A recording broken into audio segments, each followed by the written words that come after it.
are more than happy to be at your service today. We didn't expect to be at your service today. In fact, I had posted this morning a little apology and saying that we wouldn't be able to come today and that we'd see you next week. And we'll get into the why of that shortly. But as things turned out, here we are, live, well, happy. Ed, it's good to see you. You doing good? To see you. That hello and good afternoon sounded like a Disney animatronic robot. Well, the truth is I'm feeling very glowy right now because I had a attempted second-degree murder and aggravated battery with a deadly weapon case, no pros this morning. I know. You love when that happens. I love it. So, yeah, there's always a little extra glow and pep in the step when the state throws in the towel on the day of trial before a jury enters the courtroom. So, yeah, exceptional Monday. Very good Monday. We'll get into that a little bit, but it is. And it's the sad thing is when it doesn't even have to be that way. That's the sad part.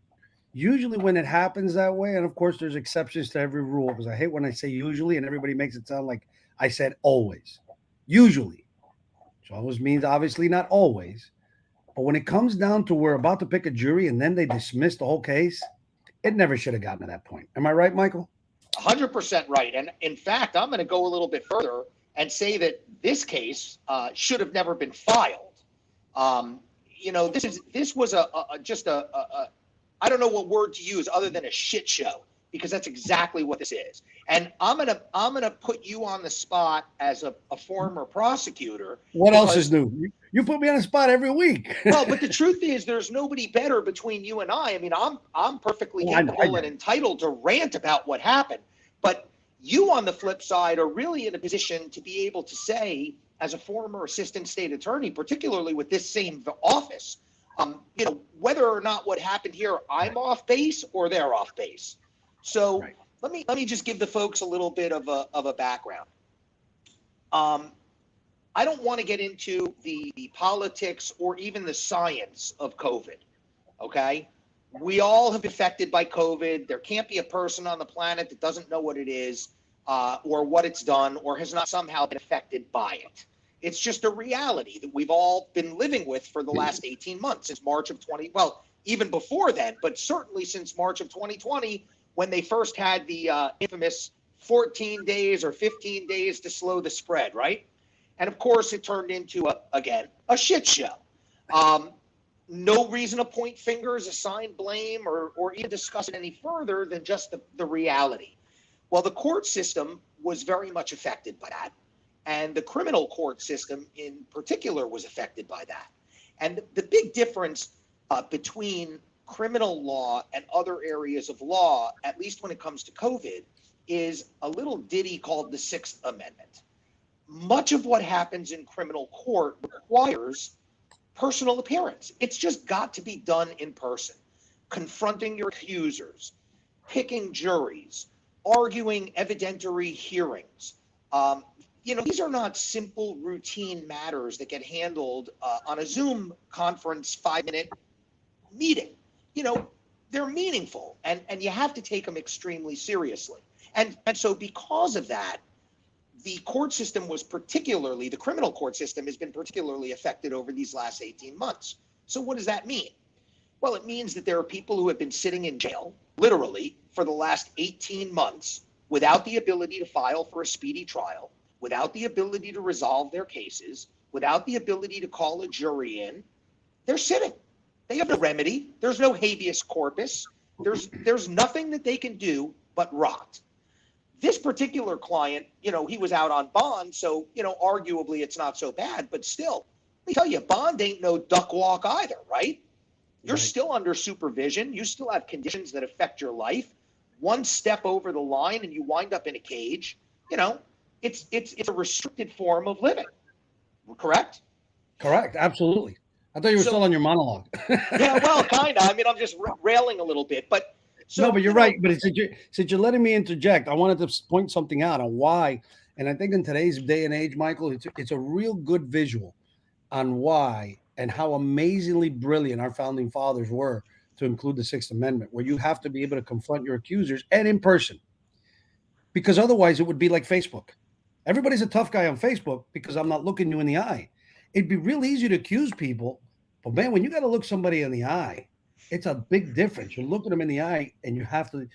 Are you going to lie to that? When you're looking at somebody in the eye, when you're under oath in person, sitting in a courtroom, it's a big difference. And that's why when it comes to criminal, it has to be that way. Now, civil, it's money, and I know for some people, money is life, but for the most of us, generally speaking, money is not life or death.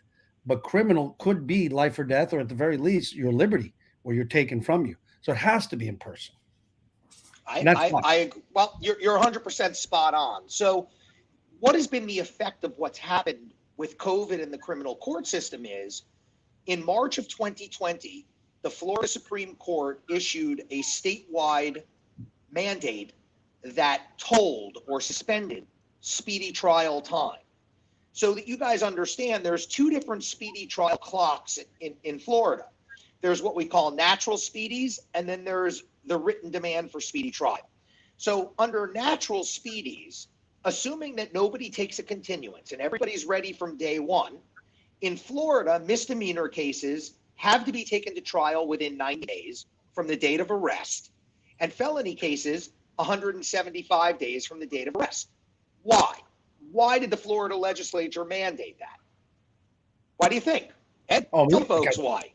Because one of the worst things that, correct me if I'm wrong, that our clients hate, and sometimes they even put me in a very difficult position, is the unknown, the pendency of a case that could come down at you, and not knowing what's going to happen, if you're going to get arrested. Are you going to go to trial? Are you going to win a trial? Are you going to get an offer? A lot of times, right, Michael? I know they do it to me. Ed, what's taking so long? And I'll tell them, listen, at this juncture, probably not a bright move to really push hard on the case. We need to pump the brakes. You're out of jail, for example. You're not in jail. You've got a bond. You've got a bond that allows you to travel wherever you want. Relax. Let's work on the case so we can have a better defense. And they still want sometimes for you to finish it early. So that's the reason why there's got to be a limit. You can't have that hanging over your head. Wouldn't that be the sword of Damocles hanging over your head forever? So that's why they limit it. And misdemeanors, just because of the penalties involved, it's up to a year. So they figure they're not going to give you 175 days to try a misdemeanor case when the maximum you'd be able to get anyway is a year. So they make it 90 days. Now, the felonies, they have much more, but they still they give you a little more time.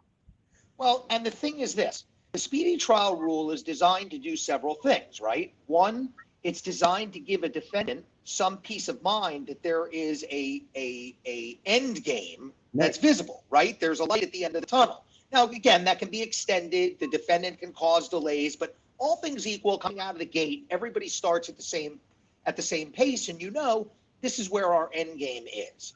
And then for the state, it's also so that they cannot just sit on cases and let them ebb in perpetuity, just lay there.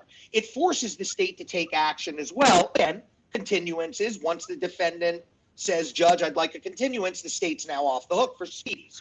So until the second one, we get into the second component. But the third thing is, you've got three main players involved in any criminal case, right? You've got the defendant, you've got the state, and then the third player is the court. So the judges also want to move cases along, and the Supreme Court and the Florida legislature recognizes if we don't put a little bit of a fire underneath everybody's ass, cases are just going to drag on forever. And so judges don't want their audits to just keep going up and up and up and more cases piling on. They want to get rid of them. So natural speedies helps to a certain degree. We defense attorneys have, it's like going to a casino, criminal court, right? The odds are almost always in the house's favor. And it's like that with criminal. Whether you're innocent or technically not guilty or whatever, most every criminal case starts with the deck stacked against you. You're behind the eight ball. I like to tell my clients this. Most criminal cases, when the state files, that's all the evidence they're usually going to get, which means that's the strongest their case is going to be, and they are ready from the day they file. Or they should be. But remember that line, because when we talk about today's case, I want you to say that again. I'm gonna bring that back up. Ethically speaking, right. They are ready and they've got everything they need to prove the case. So you are technically starting behind the eight ball. Now, that's where we start maneuvering and doing our thing. But Michael's correct. when they file, that's the strongest their case is going to be. So buying time is better sometimes for us, unless we can get them in a certain position. So it's like a chess game. But Michael's absolutely correct. That's the strongest they're going to be, and they've got the power. So the other alternative is the second path for speedy trial rights, which is called the written demand for speedy trial.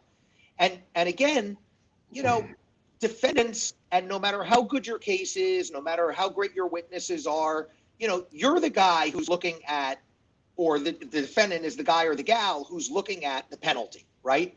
So Ed and I are going home to our families unless we piss off the judge and are held in contempt, which is possible. But shy it out, we're going home to our families. Whether the prosecutor wins, loses, or has a hung jury or a mistrial, it's irrelevant. They're going home to their families. The witnesses are all going home. The judge is all going home. But the defendant is the one who's got everything on the line.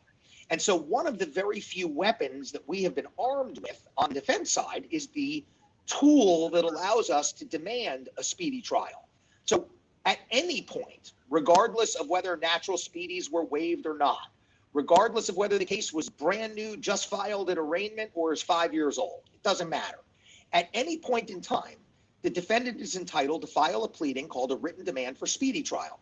The slang term, the urban dictionary term that we use, we call it a speedy bomb, dropping the speedy bomb on the state. Speedy bomb. But there is one very important requirement that the attorney who drops the bomb, who files the speedy, must have, and I know you're going to get into that, right? Well, go ahead. Okay. They have to be 100% ready to go to trial. Technically, the minute you file it, if the judge turns around and says 1 minute later, bring down a panel, you got to be ready. Right. You can't say, well, I have another trial, or I have for the next how many days? 35 days. You have to be ready for trial, right? 35 days. This is the ethics of it. You know, some defense attorneys will play games, just like some prosecutors will play games. Mm-hmm. But the reality is, when you file that written demand for speedy trial, you are saying to the court, Judge, we are ready to go to trial. We want to go to trial, and we are prepared to go to trial right now, period. Get us a jury. You're breaking up there, Michael. Sorry about that. Yeah, because somebody called my phone. Unfortunately, so COVID comes along. And in March of 2020, Florida Supreme Court issues an order that hits every single courtroom in the entire state that says speedy trial rights are now tolled. And they're going to be tolled for the foreseeable future. We're not even giving you an end game, because at that point, by March, everybody knew that COVID was serious, and they didn't know how long it was going to last. Again, remember, we were still in that 14 or 15 days to flatten the curve mentality. So ultimately, at some point, the Florida Supreme Court issued an edict that said, if you were arrested on or before March 1st of 2020, then you cannot file a speedy demand until October 1st of 2021. And that is still the present rule right now. If you were arrested after March 1st or March 1st of 2020 or after, you cannot file a speedy demand. I believe it's until January 1st of 2022. Don't quote me on that date, but it's definitely out until 2022. And by the way, come October 1st, they may extend that even further. Just now, that happens to be the rule. I wouldn't be shocked. I would not be shocked if they extend it. Well, look, I mean, again, I know this is the third time I'm saying it, but, you know, COVID is still a shit show. So, yeah, I wouldn't be surprised either. But the bottom line with this tolling of the speedy trial timelines, both natural and on the written demand, is a lot of defendants are stripped of the one weapon that they have. You know, my philosophy going into cases, and every lawyer has a different philosophy, and sometimes I have to amend my philosophy. But my go-to gut instinct in every case is I go hot, I go heavy, and I go hard. I hit the state as fast and as strong as I possibly could, because I want a trial right away. I want to catch them with their britches down. I don't want to give them an opportunity to drag things out. I don't want to give them any chance to do anything, any kind of development. I want to push, push, push. And because, unlike me, I have a limited caseload, right? I decide how many cases I feel I'm capable of competently juggling at once, how many I can give all of the right treatment to, and then I don't exceed that line where I'm buried and mired, because that's a problem for me. But prosecutors don't have that option, right? Nope. Public defenders don't have that option. They get a new flow of cases every single day, and more on Monday because they have to get what comes in on Saturday and Sunday too. So Mondays really suck. And that strategy works really well when we're talking about the PIP prosecutor, which is the prosecutor that gets the cases. They didn't have any involvement in the investigation. The cops did all the investigation, put the cases together, took it to some another lawyer, pre-filed it. Then it gets to the prosecutor, and this prosecutor gets it. And that works because he's right. A lot of times they don't know. But when it's a special unit prosecutor, again, like I did, that strategy isn't going to work because, like if you saw Nick's show last week with the undercover officer. Oh, by the way, I don't mean to cut you off, but let me apologize to the audience because Nick had a really bad audio connection, and it was tragic because he was such an incredibly interesting and well-versed and informative guest. We are going to have him back. So Absolutely. Please accept our apologies on that. Go ahead. I'm sorry. He's a very good guy. So we work hand in hand and make decisions and get the evidence before a guy even gets arrested. So it wouldn't necessarily work with it. But this is, the reason I'm saying it is this, and I think you'll agree with me, Michael. The best way to describe what a good defense lawyer does, and a prosecutor, but really it works from step one as a defense attorney, is this is a chess game. So even Michael, who says his style is to come out that way, that's really just a pawn. That's the first move he makes. But it all depends on what the state does, because if Michael goes hard and fast and he sees that the state jumps a rook or does a castle, and you're like, oh, wait, they're ready, then Michael now adjusts. And that's what a really good defense attorney does. And that's what it's hard to explain to my clients sometimes. When you talk to a defense attorney, he's telling you what he's going to do at every step of the process, like it's in stone. Run. He does not know what he's doing. This is a chess game. Listen, it's like any good coach in a ball game, right? You go into it with a game plan, but you're versatile, and you know that you got to make adjustments. So, a really good coach will go in his game plan, but at halftime, if they're getting shellacked, unlike Brian Flores this last week, they will change the game plan. I knew you were going to say, don't even talk about the Canes. The Canes were even worse. I don't even watch any of them. I don't want to watch them anymore. Tragic. But yeah, you do. You have to adapt. And like you said, just like a sports game or even in chess, but even let's say football, on the flip side, sometimes I know it happened to me. I'm ready. And you're dragging on, trying to see where you're going to get in. And then all of a sudden something happens. My lead detective gets arrested for a sting operation where he was stealing or retires, or God forbid, dies of a heart attack. I mean, things happen. And for that reason, many defense attorneys go into their game plan, and their standard operating procedure is to delay. And so, look, I'm not here to criticize anybody else's thought process, and I understand the logic. The logic is good. It's sound. We're in Miami. Because the logic, I do that sometimes. The logic is delay until I see a crack. But then when I see the crack, I step on the jugular. Right. But, so you got to be ready to adapt. And when you see there's an opening, you step on the jugular and you go in hard. So it could work either way. And I just wanted to let the audience know this is really the best way to describe it.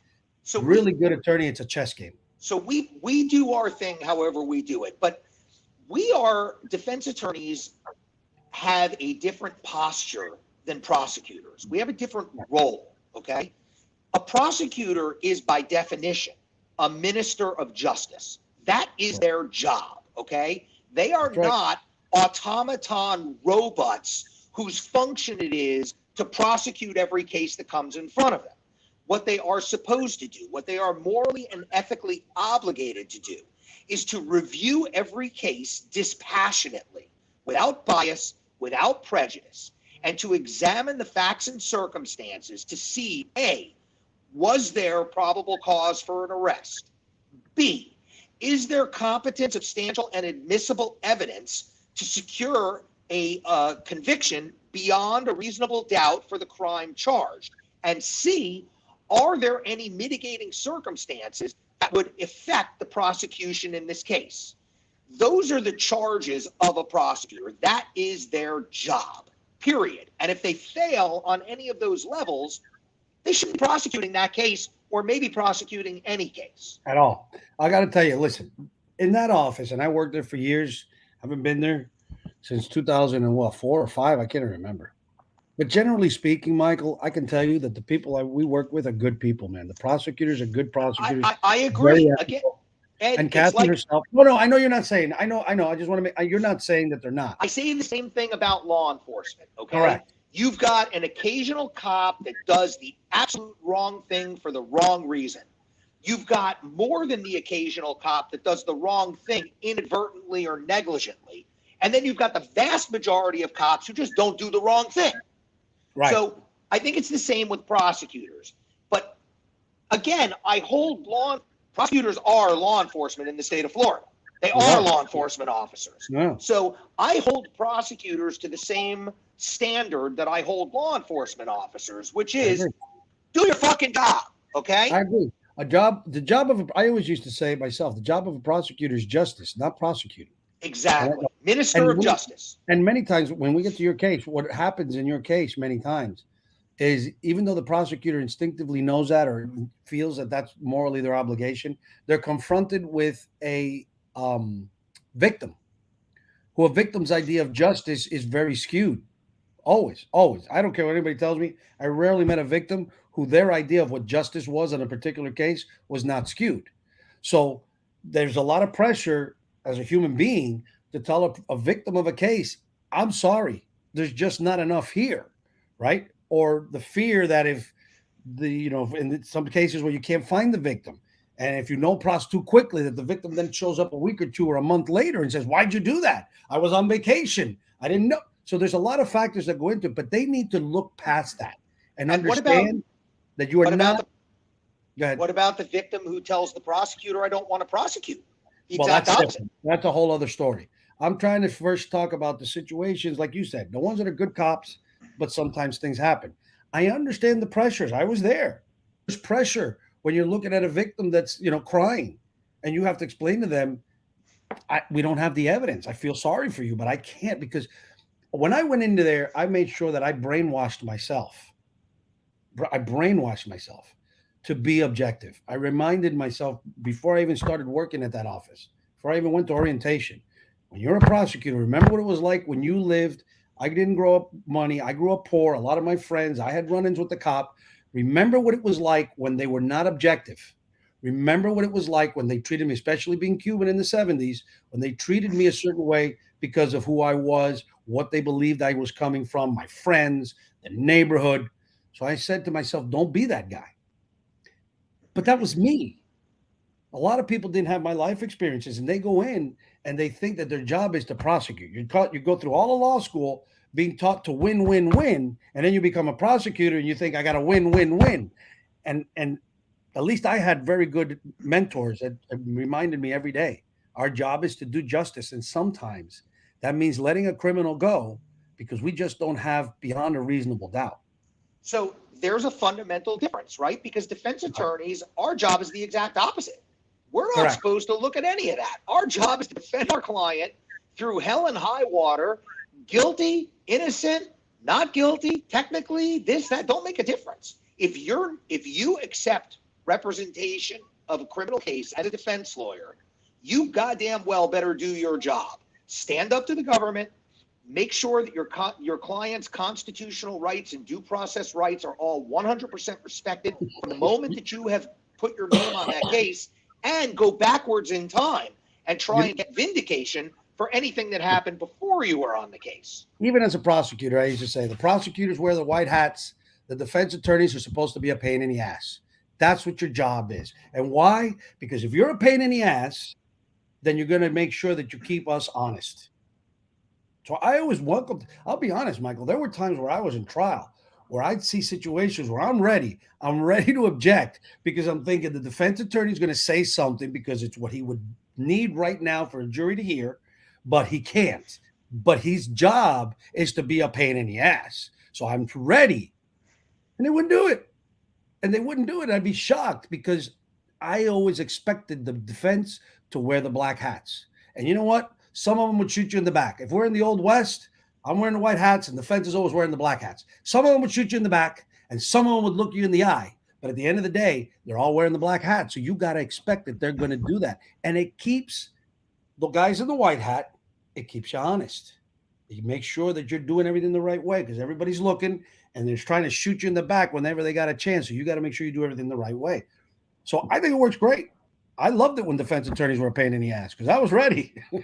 Well, I don't go into it to try and be a pain in the ass, but I go into it to try and win it. I mean, like you said, prosecutor or defense attorney, it's just our nature.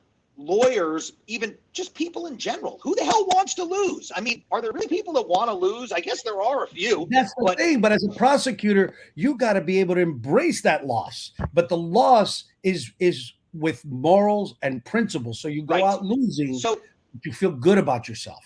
I don't know if that makes sense. I don't know if I can explain it. Let's talk about the difference between a righteous loss and an unrighteous loss. If you're a prosecutor and a jury comes back with a not guilty verdict, okay, even though you may believe that defendant is guilty as sin, even though you may know it, you're going to look, if you're an ethical prosecutor, you're going to look the camera in the face, you're going to look the press in the face if you're called to do it. You're going to say, or your supervisor or whoever you have to answer to, and you're going to say, look, I don't agree with the way it came, but I do appreciate the system. I respect the system. The jury has spoken, and that's that, you know?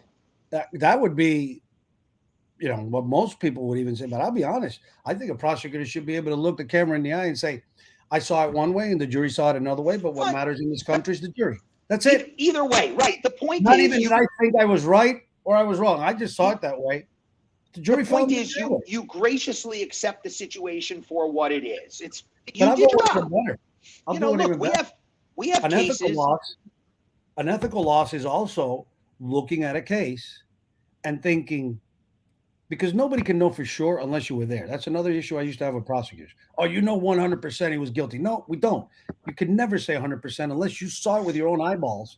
I don't think that anybody can say with 100% certainty. But, you know, we're not stupid and we've been around. And even if you didn't grow up poor, you know, after a while of prosecuting, you see a lot of cases and you know they're guilty. But you can't go into it with that mentality. Your mentality always has to be, I don't care if he's guilty. The question is, can I prove it beyond a reasonable doubt? Period. So that's where we are with the case that I had today. Let's just talk for a few minutes about that. You and I have discussed this case in detail because when it first came in, it was a very serious and interesting and different fact pattern. And so, look, I mean, I'm good at reading these things and coming up with how to deal with them. But I'm also, I want to, without patting myself on the back, say that I'm smart enough to discuss them with people like you who give me either affirmation or another perspective, or, you know, maybe guide me or, you know, point me in the right direction or tell me I've got the right instincts and what I'm doing is correct. In other words, I'm not cocky and arrogant enough to expect that I know everything. And just because I think it's X, it's got to be X. As long as you added enough, I'm in agreement with it. You're not cocky and arrogant enough. Correct. So this case, without getting into the nitty gritty, my client gets arrested for attempted second-degree murder and aggravated battery with a deadly weapon. The victim is in the flatbed of a pickup truck, bleeding from multiple stab wounds. The person who was going to drive him in the pickup truck dialed 911 to report the emergency. And before they got, you know, to the hospital, police intercepted the vehicle, and then they were able to get fire rescue and get the victim over to the hospital. They interview the witness who's with the victim, who basically says that he didn't see what happened, but he did see some things from before the stabbing and some things from after the stabbing, but he couldn't provide any information about the actual act of stabbing. And my client gives no statement to the police whatsoever. I mean, other than what he says, but he basically has no knowledge admits no knowledge of what happened. Right. The victim is in the hospital, and they dispatch detectives to the hospital, and the detectives go to try and interview the victim, but he's in surgery. They can't interview him. They come back a second time, and he's out like a light in recovery, and they can't interview him. And they never interview him, is the bottom line. He is never interviewed by the police. Nobody from law enforcement ever speaks to the victim. The state attorney, of course, I mean, once my client gets booked into the jail, a file is opened in the state attorney's office. And now the state attorney's office needs to review it and starts calling in all of the witnesses. This is their job. This is their due diligence. They have to review the probable cause statement by law enforcement, verify that it in fact makes sense to them, and then take it to the next level, ratchet it up to, do we have enough substantial, competent, and admissible evidence to charge a crime? And if we do, what crime? So they call in all witnesses, and they take statements from everybody, and they file these. Wait, we'll get there. And they file these two charges, very serious charges. My client's looking at life in prison.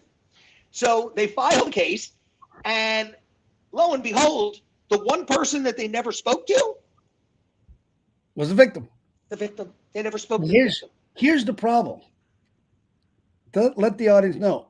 Was anybody else present other than the victim and the person who stabbed him? So how can you prosecute without talking to the victim? I mean, I don't know what else evidence they have. And it really doesn't matter to me, Michael. It really doesn't. Any other evidence they have is circumstantial. They cannot prosecute. It's simply circumstantial. Now, if the victim dies, and you know, we've seen that happen, right? Where the victims die and the prosecution has to go forward with what they have. That's a different story. They've got no other choice. But ethically, in this situation, the victim is alive. The victim is around. You've got to talk to that victim because you don't know what happened. What if the victim, look, I'm going to give you a scenario. Let's say your client did stab him. So his DNA is going to be there and his fingerprints are going to be there and blood from the victim is going to be on your client. I mean, you can give me whatever scenario you want. What if you talk to the victim and the victim says, oh, yeah, see, what happened was we got into an argument and I came after him with a baseball bat and he swung a knife. He told me step back and I was, you know, I don't know. I was pissed. I was high on drugs. I don't know. My girlfriend had just tried to, like, I don't know, have anal sex with me and I got pissed. I don't know. And I got pissed and I got to have a bat and I went to hit my really have to go there? Is that making up for paying attention? Is that making up for the F-bomb that I dropped a little earlier? I just want to make sure everybody's paying attention. Are we on par? I want to make sure somebody goes, did he just say anal sex? So, and yes, I said it again. So, and then he says, and so he grabbed the knife, but it was really self-defense. I really was coming after him with a bat. All the circumstantial evidence points to him stabbing him, but the victim himself is telling you it was self-defense. How are you going to prosecute that? So we really need to. In jury selection, you know, both the state and the defense use the same analogy all the time, right? We talk about when we're doing circumstantial evidence, we talk about, you know, you see me and I'm, you know, completely soaking wet, right? What can you deduce from that? You know, does that necessarily mean, I mean, I guess it could have been raining, right? Maybe I was caught in the rain, but I could have been sprayed by a hose, or maybe I poured water on my own head, or maybe somebody threw a glass of, you know, just to take the fact that I'm soaking wet. Or maybe you were on an African safari with a lot of elephants and they were bathing themselves. Could have been anything, right? So the point is circumstantial cases exist and the state can and does prosecute them. But when you have a violent personal crime and you have to prove that there was a lack of consent, that there was an intentional act committed without legal justification or provocation, you got to talk to a victim. Now, we knew that the state never spoke to the victim. And we actually sent our own investigator out and found the victim. And we actually had our investigator take an affidavit from the victim. And the affidavit basically... You guys had no problem speaking to the victim. And the victim, well, I didn't speak to him, my investigator did, but Carlos. You guys. So Carlos got an affidavit from him that says, my name is X, I am the victim in this case. I've never spoken to the police about this case. They've never reached out to me. I've never spoken to a prosecutor in this case. They've never reached out to me. And as to the facts and circumstances of the case, I have no recollection of how it happened. I couldn't even tell you. Don't know. So we give this to the state. So do you think that the state followed up on any of that? No. So what happens? The case gets set for sounding and for trial. First time up, state says, Judge, we're not ready.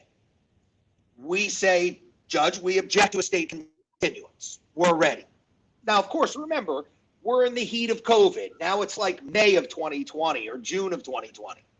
Court grants the state continuance. Why? The building's closed. Jurors aren't coming in. Right, Nothing's getting done anyhow. And plus, speedy trial time is in purgatory. So who's got to worry about it? Nobody. And in the meantime, the state's thrilled because they just bought another oxygen tank to keep this turd alive. So we get up to the next court date and we go on for our sounding, and now we're kicked out. I don't know, maybe we're in August or September. I gotta be honest with you. I personally would have kicked it just so I don't have to see your face that often. So we come up the second time, same thing. State takes a continuance. This time we tell the judge, I don't know if the state has ever spoken to the victim in this case. And the judge says, State says, Judge, we don't have victim contact, but we're asking for continuance so we can get victim contact. Fine, no problem. Judge gives them the second continuance. Third time we get set for trial. Same thing. Judge gives the state a third continuance. Again, we're still in COVID, so there's no ability for us to drop a speedy bomb. There's nothing we can do except object, and the judges aren't paying a whole lot of attention. And with that objection and $10, you can buy a cup of coffee at Starbucks. Yeah, maybe. You might need, but no scone. You're not getting a scone with that. Oh hell no, no. So we get up to the fourth trial setting, and this time the court itself issues a continuance. Okay, so now we come up to the fifth trial setting, and that was today, and the sounding was back on the 6th of September. They sound cases about a week and a half before the trial date so that the court can figure out, are both sides ready? Can I put the case in the trial queue? Do I need to continue it? What's the procedural process and where are we going from here? So at that sounding, what we knew going into it was this. There was a administrative order from our chief judge that said they were temporarily closing courts again from September 3rd, which was a Monday, through Friday, September 17th, but that they were reopening courts for in-person jury trials and evidentiary hearings only on the 17th, which I think was a very wise thing for them to do because really, how many times a day are you and I getting emails about people testing positive in one courthouse or another over the last, it's nonstop. So what they did was they went back to a Zoom format for virtually everything, except they want to get trials moving. They want to get things going. So at this sounding, we knew we were set for the 20th, which was the day that we were kicking back on. We knew that the state still had never spoken to this victim. To this day, 17 months later, they've never spoken to this guy. They filed a case. And so we just laid it out to the judge. Now we have a new judge, and our new judge was a former prosecutor. And she's sharp, and she wasn't going to take this for 2 seconds. Because when she became aware for the first time that the state did not have a witness, that they had been given 3 continuances plus a court continuance over 17 months, and they've still never even spoken to their victim, her position was state continuance denied. I will see you here at 9:30 Monday morning. Be prepared to pick a jury. Oh, and by the way, state, I want your witness in the courtroom. Bring the victim in. So, of course, we showed up this morning, ready to go, dressed up in a suit, had my not guilty burden of proof chart with me, the whole kit and caboodle. And, of course, there was no victim in the courtroom, so the state was forced to dismiss and announce a null pros. So this is where I want to dovetail back to the ethical prosecutor. How on God's green earth, A, was this case filed? B, did it survive 1, much less 5 soundings? And how does the state attorney's office have the audacity to proceed with a case like this? Okay, here's the reality. Now, first of all, I want to preface this by saying I don't have access to the state's file. I haven't seen Michael's file either. So a lot of what I'm saying here is going to be generalities. But I agree with you on one thing, for 100% fact. I don't understand how this even got filed. All right. you need, in a situation like this, you need to speak to the victim. If there's somebody else that's watching, so let's say that I go after Michael and I start pounding him or I'm stabbing Michael, and there's somebody else who's watching, you can file if you. They may not be able to speak to Michael. Maybe Michael's in the wind. Maybe Michael and I. This happens a lot with domestic violence and the whole Exactly. the battered spouse syndrome mentality. That where maybe they think, well, the victim doesn't want to prosecute, but we've had 14 other calls of domestic violence between Ed and Michael, because in this scenario, Michael and I are married, and and the one person who calls in says, "Oh, I saw Ed go after Michael," and the state is like, "This is a public policy problem." So we don't care that Michael doesn't want to prosecute. But that's a different. We're going to do that, right? But that's a different story, because in your hypo, you've got a third party witness who can testify to what they saw. In this particular case, they had a before the fact witness, they had an after the fact witness, but they had no fact witness. Dude, that's why I'm saying this case is different. I don't want to criticize without seeing the file, but I don't see how they could have done it, because this case is different. You don't have an independent witness who sees the act, and the victim is around. Not like the victim died and you got to do with what you can. And we found, if we were able to find him, now remember, my client is an average guy. I mean, Ed and I, look, we're both excellent attorneys, and I don't kowtow to any other lawyer in this town. But you know what? Our clients are generally not Roy Black's clients, okay? Our fees don't start at $1 million. We're blue collar lawyers. We represent everyday people who have everyday problems, and everyday people who sometimes have extraordinary problems, like my client in this particular case. But he's just an average guy. He doesn't have unlimited resources. He doesn't have a checkbook that's got no limit on it. But the state attorney does. They have unlimited resources. They have their own investigative unit. They have every single police officer in the entire county at their disposal. Well, and in this case, the state attorney's office wouldn't have had to use an independent investigator. They used the lead detective and said. But I'm saying either way, they've got their own team. Even if their lead detective was unable, they've got. The point is, they have the ability to go the extra mile. And if we were able to do that without all of those tools and resources, they sure as hell could have done it. Well, here's where now I want to get to the second part, which is actually more complicated. So the first part is who filed it. And I agree with you, Michael. I don't understand how this could have been filed. That's an easy decision for me to make, because we already talked about it ad nauseum. But now let's get to the second part, the pit prosecutor, the guy that gets the case now and has to prosecute it. Here's the dynamic that listen, everything else you've talked about, you've mentioned that it's kind of common sense. Let me tell you what you don't understand, and is the underbelly, and how I think I used to handle it as a prosecutor, and I think this prosecutor should have handled it, in my opinion, if it's what I'm saying it is. There's the politics of it. All right? You haven't spoken to the victim. So how do you know that the victim doesn't want to prosecute? Well, we don't know. We don't know if he does, but we also don't know if he doesn't. So there's the politics of, you just can't go in as a prosecutor and say, Judge, you know what? We haven't been able to find or talk to the victim. Get rid of it. Dismiss it. We're dismissing it. And then the guy shows up a week later and is like, oh, no, I was on vacation in the Bahamas, or, I went to Italy because of COVID or whatever. And then he calls. But that's okay in the short term. We're talking about the span of 17 months. But let me just lay down the politics of it. I agree with you. So, that happens, and then it comes back, and there's emails to Kathy Fernandez-Rundle, and then the New Times gets it, and the Miami Herald gets it, and they dropped it without even finding him or talking to him. They make it whatever the hell they want to make it. But this is how you handle this. You don't drag it out, because that's not fair and right either. You do everything you can. You have your victim witness coordinator document how many times they tried to reach him. You try to email him. You send the investigator out, or you send somebody out, and you make sure they document. They look for him here, they look for him there, and every last known address. And then you go to Michael. Like if it was me handling the case, I would have said at the third continuance, Judge, sidebar, Michael, come with me. Judge, this is what's going on. We can't find the victim. He won't contact us. He won't call us. But I don't feel comfortable just dismissing it. So I got to ask for my continuance, but you do what you got to do. You enlist the support of the judge to do the judicious and correct thing. Right. That is what. And the reason I include Michael is because, and I did this as a state attorney. I hadn't even been a private attorney yet, but I understood that they were working and he's doing something. So I'm going to respect him so that hopefully tomorrow Michael will respect me. But the first time Michael fucks me, I won't even call him sidebar. But a lot of these young prosecutors don't understand that. They're taught.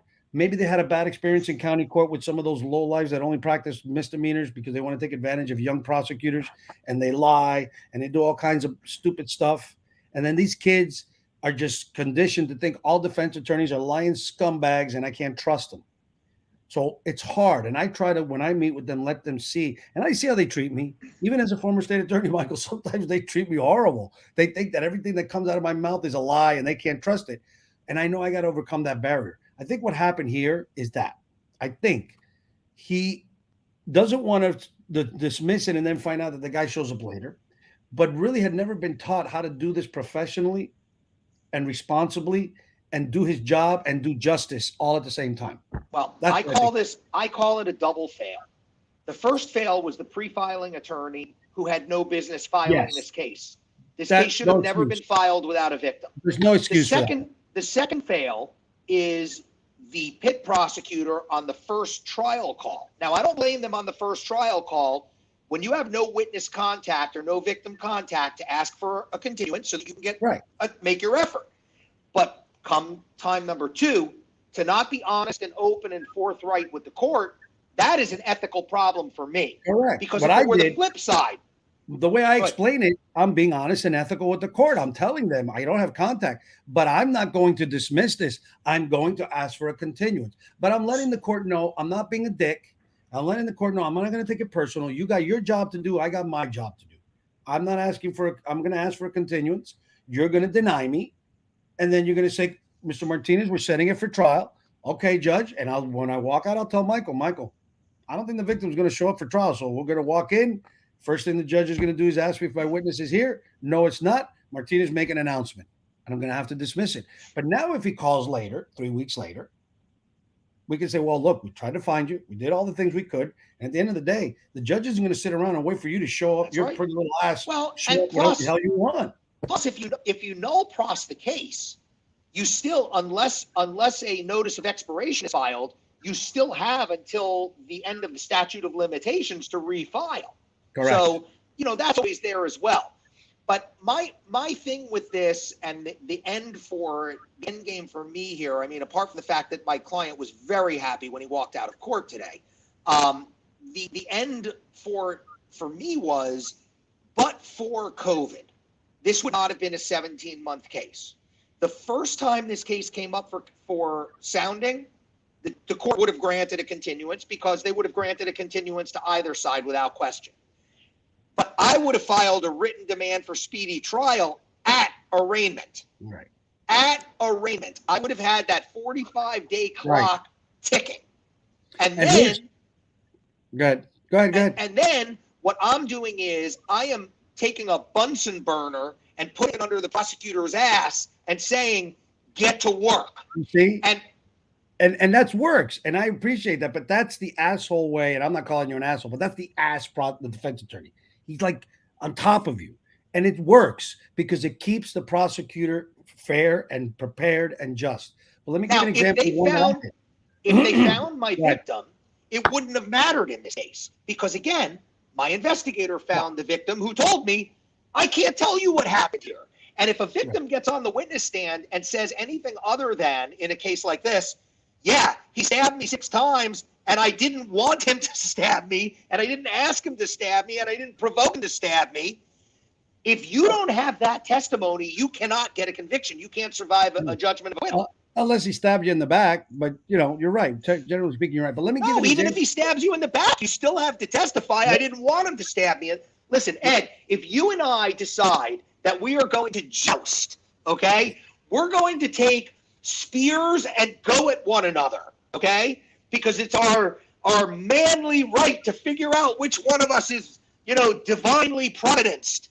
Or we got too drunk. Either one. Probably. There's no crime there. I don't care if we decapitate each other. It's called mutual combat. We both consented. So you still have to have a victim come into court and say, I did not consent to this. This was not something that I wanted to happen. Yeah, but again, you can prove that circumstantially. You can have a third person that says, "I saw Michael screaming, help me, God, please help me." I agree. Let's leaving the But third guy aside as a but normal generally speaking, course. You you want need a proof. victim. Like again, to use the simple analogy of the domestic violence case, it could be a simple misdemeanor. But if I get arrested for smacking you, and you go to the state attorney's office and say, "Yeah, Mike smacked me," but the truth is I had smacked him first, and he was just smacking me back. Right. There's It's no over. crime there. No. But let me show you the difference in technique, and I do your technique too sometimes. But I want the audience to understand there's also other ways to do this. I had a case. It wasn't similar, but they caught my guy with he was going to a drug deal, and there was a confidential informant who told the cops, "I know this guy. This is the kind of car he drives, and I know he's going to go to this mall and do a drug deal at this mall." So the cops say they saw him, they saw the car, they got the tag, it was him, and they followed him. But then they put in the report that they followed him through the mall and he committed a traffic infraction. And so they stopped him and they searched him and they found the drugs. Now, They left out everything about the CI. No, and they left out everything about the traffic infraction. I mean, Michael will tell you you can commit traffic infractions in malls, right? And shop in parking lots. If it has a stop sign and you don't stop, that, believe it or not, that's a traffic infraction. Cop can give you a ticket for. And they don't usually do it unless they're narcotics cops that are trying to bust you and they're using it as an excuse to stop and search your car. But here's the problem he had.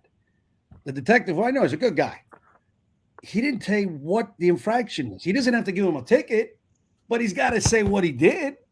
You got to say what was the infraction. What did he do? Did he run a stop sign? Was he speeding? What was the reason that you stopped him? And he never said it. Now, Michael will tell you, I could have filed a motion. Could have filed a motion, could have filed that brow right across, filed the first shot across their bow, come full blazing, like you say, Bunsen burners and burn, scorch the earth and fuck everybody.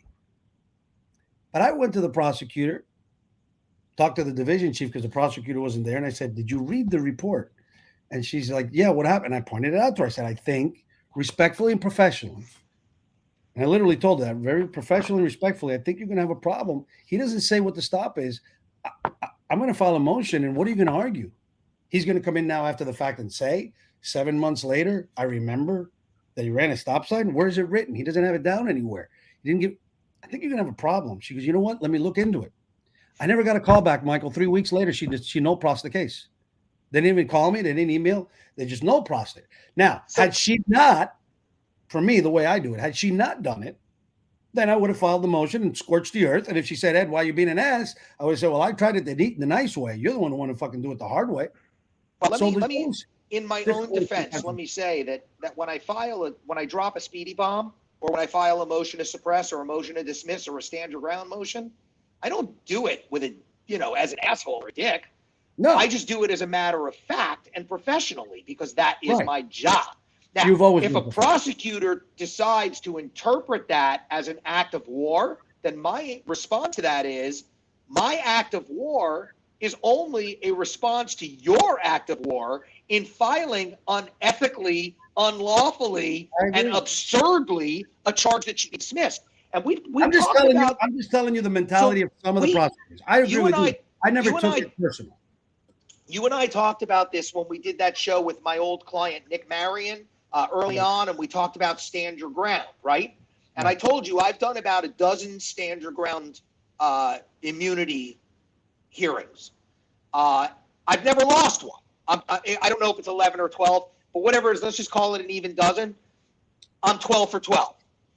Let me tell you who is also 12 for 12, the government. Donald Trump. Because 12 out of 12 times, when I filed this motion in good faith, they've told me to go pound sand. We'll see you in court.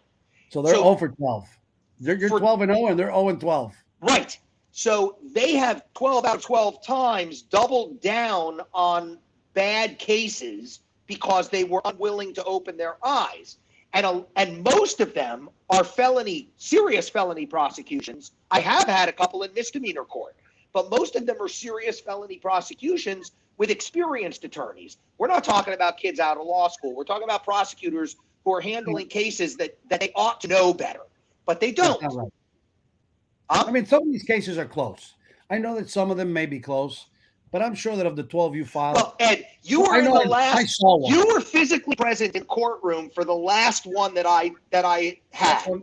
You sat in the audience and watched that.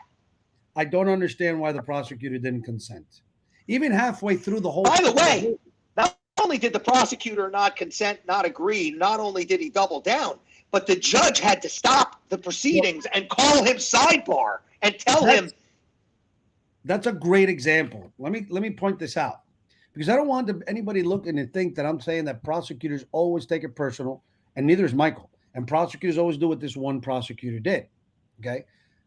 I would say the vast majority that work in that office do the right thing. And why do I want to mention this? Because your judge was a former prosecutor who had been around for a while. And the one today. At least 5 or 6 years, she had been around. So in the middle of that hearing, I could see that she was thinking what I was thinking. She was thinking what she used to think when she was a prosecutor. Why are we here? This guy is obviously, clearly, I mean, there was no doubt that victim was lying. It was a 5-year-old could tell he was lying. And this is another side. Hold on, Michael, because this is personal. Go ahead.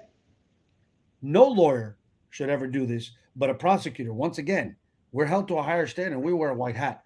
No lawyer or a prosecutor who's a lawyer can ever allow someone to testify if they know that person's lying.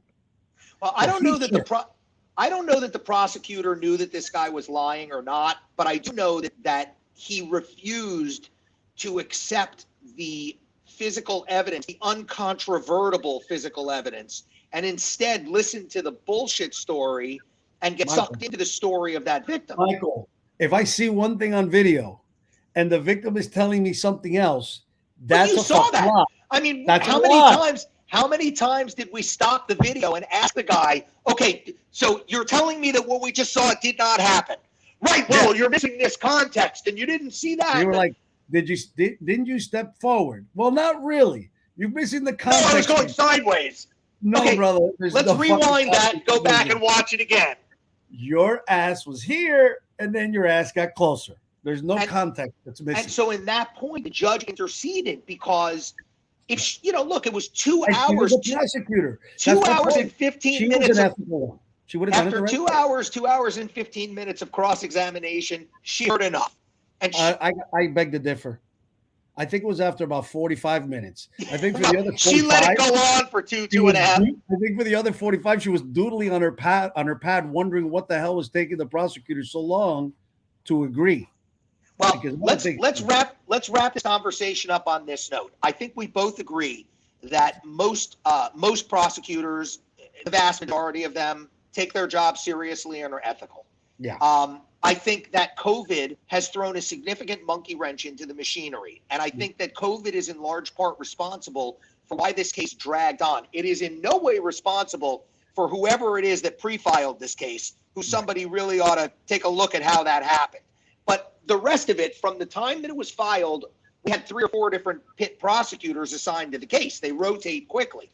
So I'm not pointing fingers at any of them in particular and calling them unethical. But I am showing and hoping to highlight the way that this case went is really because of CoVid. But for CoVid, this would have been resolved in 60 days, 65 days. This case would have been over. Instead, it was 17 months. And that's because we are in a CoVid purgatory still. So that was the kind of point of this whole exercise today. I'm really glad that I was able to be here to share this experience and to talk it out with Ed and to hopefully give the audience, a little bit of an understanding of what's going on with the system. It really is being buried under the weight of all of these cases. And that the same holds true in civil court, by the way. Even though they're able to do a lot more on Zoom and civil than they can in criminal, it's still slowed to a crawl in terms of what's getting done. And, their audits over in civil are significantly higher. They've got much higher caseloads on the civil side than they do on the criminal side. But because everybody's getting buried under the weight of this stuff, the dam is going to crack. And and I don't know how it's going to fall out, but I can tell you this. I'll tell you I have a client today. I can tell you this. I have a client today who's going home to his wife and his kids, and he's going to have a really good night tonight. He's going to probably get the best night's sleep that he's had since March of 2020. Finally. And tell them the next time, whatever the hell they were doing, make sure they hide all the sharp objects. Yeah, exactly. All right, let me say thank everybody for watching and tuning in today. We've wrapped up our time. Ed, thank you for joining me. We'll come up with something that's a little less spur of the moment, a little more choreographed for next week. But in the interim, we thank you, we appreciate you, and we are looking forward to being at your service next week. Thanks, guys. Signing out.